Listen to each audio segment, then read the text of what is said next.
Once again, good morning. Good morning, Father. Thank you for the most holy of weeks as we gather and join Jesus in His passion. No?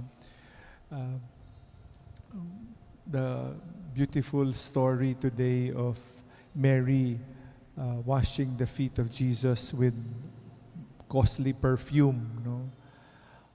Very, very impractical. No? Parang napakasayang naman. Ano?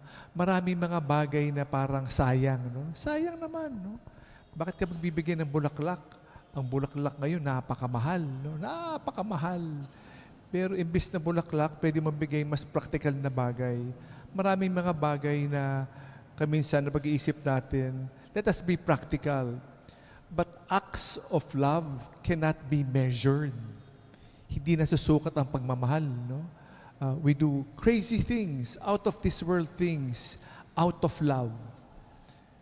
You cannot measure and say, sayang naman, sayang. Pero dahil sa pagmamahal, hindi pwedeng maisukat. Love without measure. No? It is foolishness in the eyes of man, but in the eyes of love, it makes a lot of sense. No? We do many crazy things out of love. No? How? No? Niloko ka na, magpapatawad ka pa. No? Because of love. No? We do many crazy things. No? We will visit somebody in the hospital, kahit na gaano kalayo, may susuportahan mo, kahit na wala kang pera, mangungutang ka para makapunta, para makabisita. No? But ano mapapala niyan?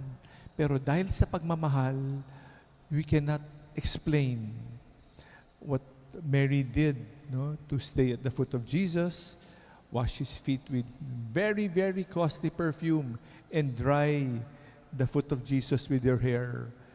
Complete, genuine act of love. Cannot compare, very impractical. But that is how the heart speaks. No? Puso sa puso, pagmamahal. Naway ma-appreciate natin ang pagmamahal sa atin, no, na ginagawa. No? Mga nagluluto sa atin, kahit nagarit sa atin, pero dahil sa pagmamahal, patuloy naglilingkod sa atin, patuloy nagmamahal dahil sa pagmamahal ng Diyos. As we celebrate mahal na araw, sana marami pang mga impractical. No? Let us appreciate this impractical, seemingly impractical acts of love. But truly, it comes from the bottom of our hearts, all out of love. Maybe appreciate this, show this, do the same as Mary did out of our love for Jesus. This is what mahal na araw is all about. Salamat sa Diyos.